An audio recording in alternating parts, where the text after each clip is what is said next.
1월 20일 금요일 새벽기도 하나님께 함께 예배드리겠습니다. 사도신경 말씀으로 신앙을 고백하겠습니다. 나는 전능하신 아버지 하나님 천지의 창조주를 믿습니다.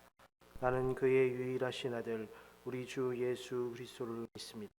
그는 성령으로 잉태되어 동정녀 마리아에게서 나시고 본디오 빌라도에게 고난을 받아 십자가에 못 박혀 죽으시고 장사된 지 사흘 만에 죽은 자 가운데서 다시 살아나셨으며 하늘에 오르셔 전능하신 아버지 하나님 우편에 앉아 계시다가 거기로부터 살아있는 자와 죽은 자를 심판하러 오십니다.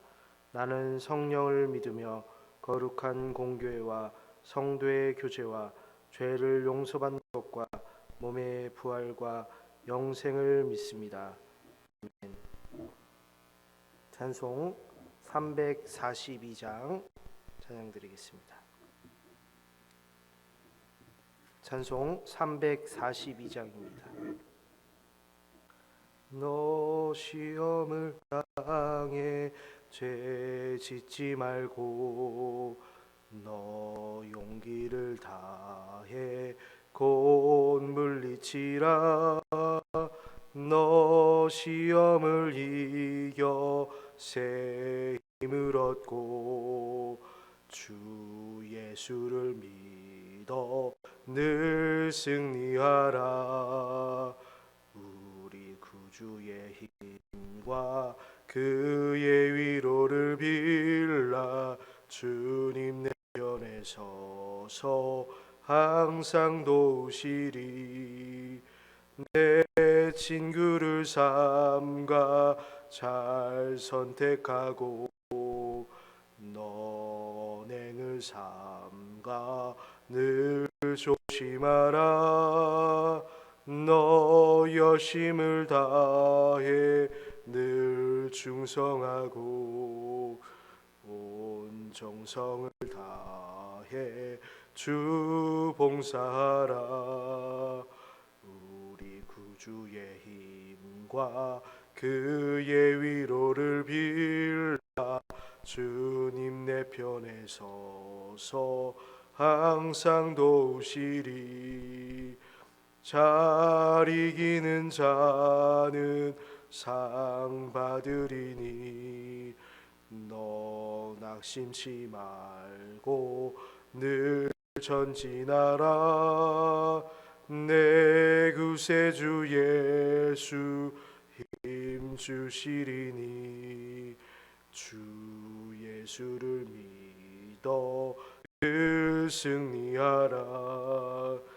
우리 구주의 힘과 그의 위로를 빌라.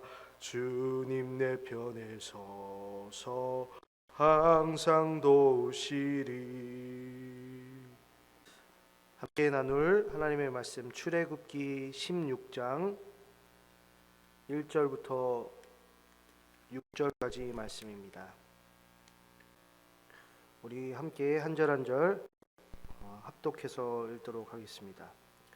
이스라엘 자손의 온 회중이 엘림에서 떠나 엘림과 시내산 사이에 있는 신광야에 이르니 애굽에서 나온 후 둘째 달 15일이라.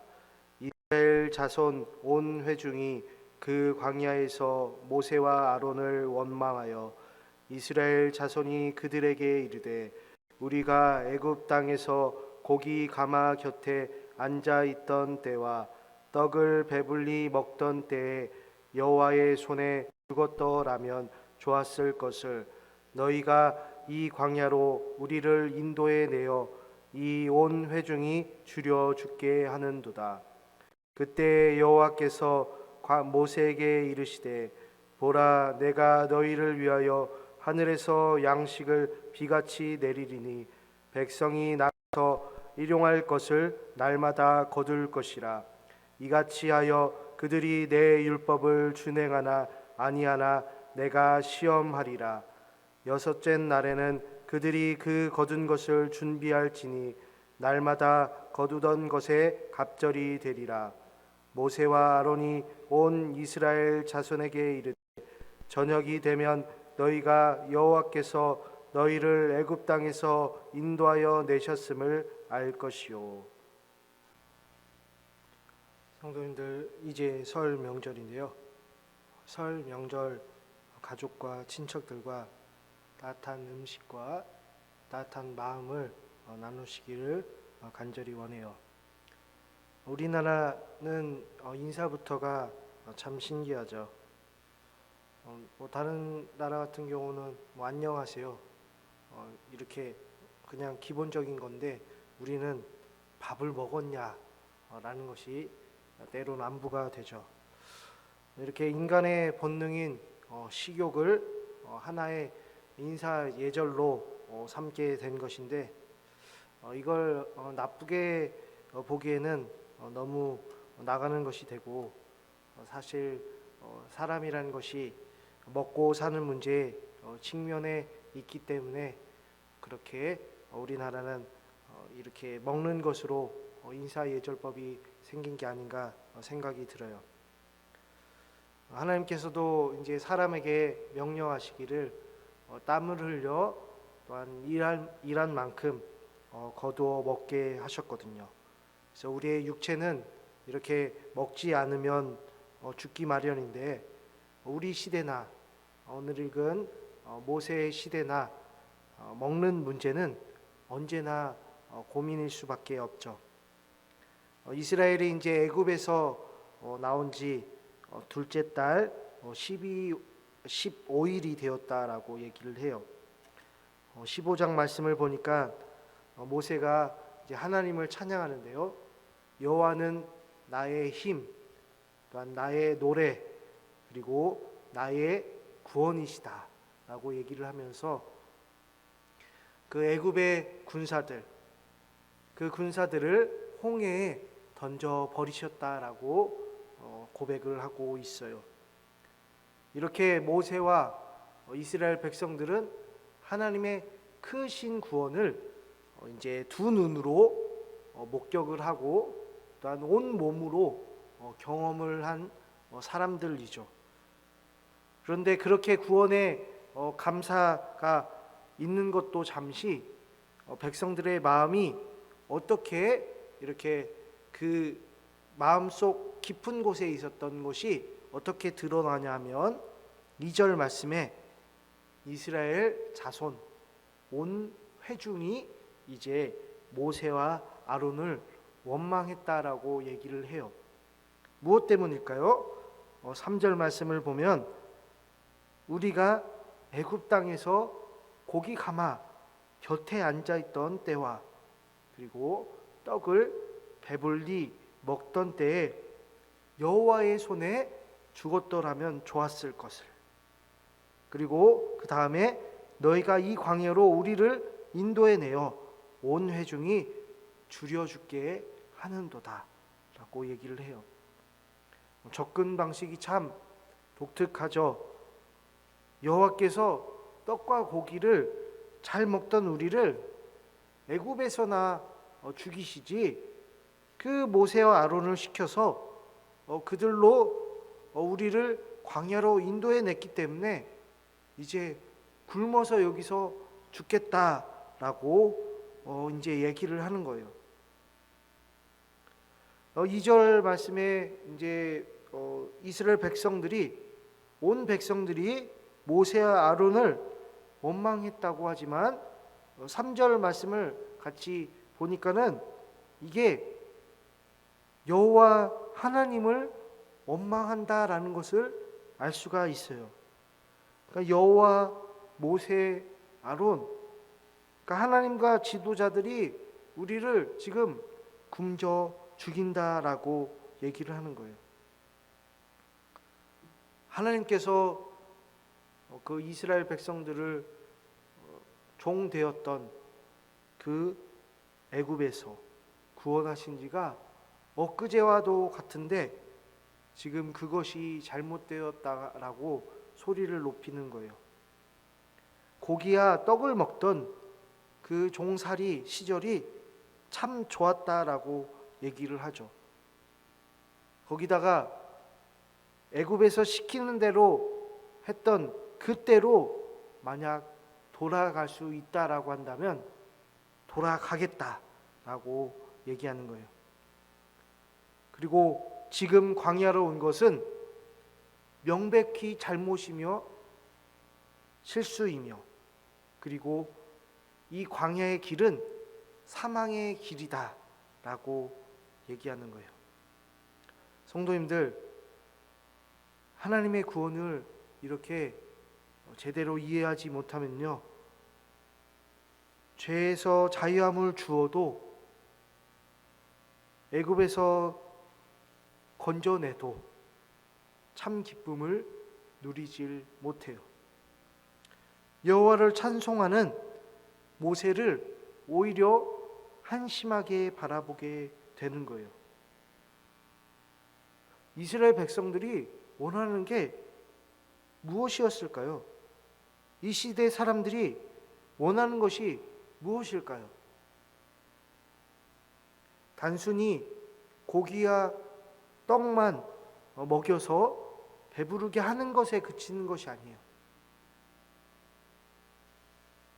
보시면 우리가 그 다음 내용을 읽진 않았지만 하나님께서 그들을 배부르게 하시거든요. 근데 그 사람들이 그것을 만족하고 그것에 감사하며 기뻐하는 것이 아니라 또 다른 불평거리가 생겨나요. 그때는 무엇이냐면 목마름 때문에 원망을 해요.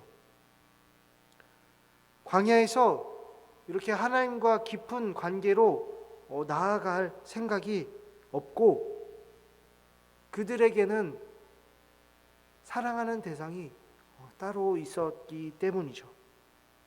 그들이 사랑하는 대상, 애굽이었어요. 하나님보다, 모세와 아론보다 과거의 주인 애굽이 좋았다는 말이죠. 감옥에서 탈출시켜줬지만 감옥이 좋았다라고 말하는 백성들이에요.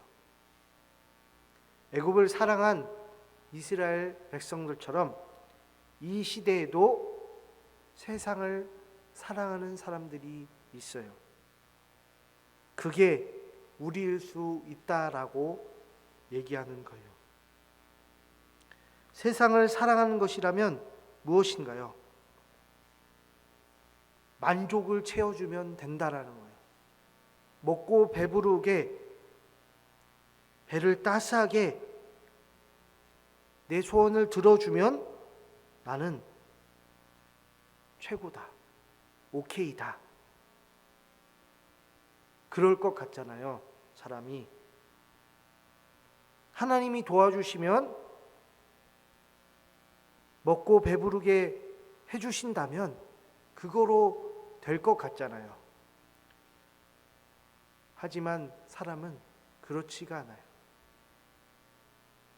채워지는 순간 다른 채워지지 않는 것, 내게 부족한 것을 보고 그것을 왜 채워주지 않았는지 다시 한번 그것에 갈등을 빚고 문제를 제기하고 불평불만을 하기 마련이에요.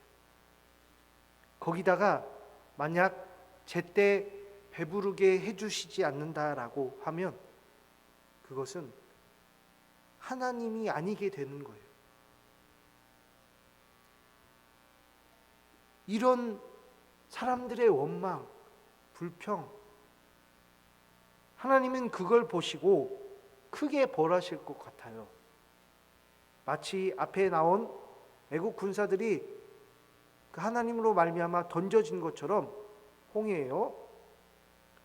그런데 4절 말씀을 보니까 하나님의 선하시며 또한 하나님이 얼마나 오래 참으신지 그 모습이 4절에 나타나요.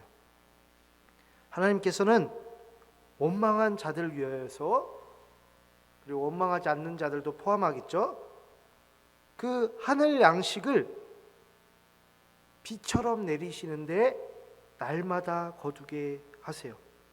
그리고 그렇게 하시는 이유가 무엇이냐고 한다면 사람들이 그 하나님의 율법을 잘 지키는지 시험하시겠다라는 거예요. 이제 평일에는 저녁에는 메추라기 때를 보내시고 새벽 아침에는 이제 하늘에서 꿀송이와 같은 과자 만나가 내리거든요. 그런데 그 양식은 그 하루 먹을 양만 거두고 그 하루 동안 소비해야 한다라는 거예요. 남겨두면 썩은 내가 나요. 이것으로 우리는 알 수 있어요. 사람은 너무 많은 것을 가지고 있어도 문제이기도 하지만 하루 이상의 것, 그리고 욕심을 많이 부려서는 안 된다라는 것을 알 수가 있어요. 더욱이 하나님이 우리를 얼마나 사랑하는지를 알 수가 있어요.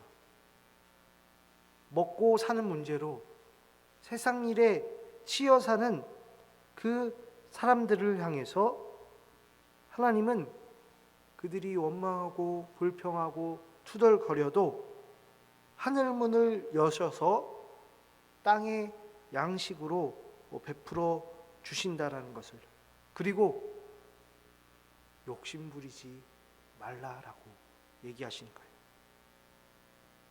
성도님들, 우리가 먹는 문제로, 때로는 우리가 가진 어떤 문제로, 세상 사는 문제로 정말 치여 살고 계신가요? 그러한 문제들을 우리가 접하면서 무엇을 보아야 하냐면 6절 말씀처럼 너희가 하나님께서 우리를 애굽 땅에서 인도하여 내셨음을 알라라는 거예요. 하나님께서는 그런 문제들 충분히 다 해결해 주실 수 있죠. 근데 그보다 더 중요한 게 있어요. 우리를 죄와 사망에서 건져내신 분임을 알아야 한다라는 거예요. 또한 이 광야 같은 세상에서 의지할 분, 기댈 분은 하나님이시라는 것을 배워야 한다라는 거예요. 우리가 원망하고 불평하고 투덜거리는 입술이었다라고 하면 하나님이 보여주시는 것들로 변해야 되는데, 어떻게 변하냐면 모세처럼 하나님을 찬송하고 기도하는 입술이 되어야 한다라는 거예요. 그럼 우리의 입술은 무엇을 위해 하나님께 찬송하고 기도해야 하나요? 날마다 하루 양식, 하루 먹거리를 위해서 하나님께 기도해야 해요. 그리고 그 하루 먹을 하늘 양식, 그 양식이 우리에게 왔다라고 한다면 감사해야 해요. 이 하늘 양식은, 또한 땅의 양식은 두 가지인 거죠. 하늘 양식, 하나님의 말씀이죠. 땅의 양식, 이 세상의 음식이라 할 수 있어요. 이렇게 영과 육의 양식을 하나님께서 우리에게 풍족하게 주신다라고 한다면, 이제 나의 배만 채우는 것이 아니라 주변을 둘러봐야 돼요. 그 풍족히 하나님께서 주신 양식을 오늘 하루 굶주리고 있는 이웃을 돕는 데 쓰여야 한다는 것을요. 이웃을 도울 때요, 음식뿐만이 아니라 말씀으로도 도울 수 있어요. 그래서 우리는 날마다 구해야 돼요. 하나님께서 하늘 양식과 땅의 양식을 주시길 위해서요. 그래서 우리가 주기도문에 일용할 양식을 구하는 거죠.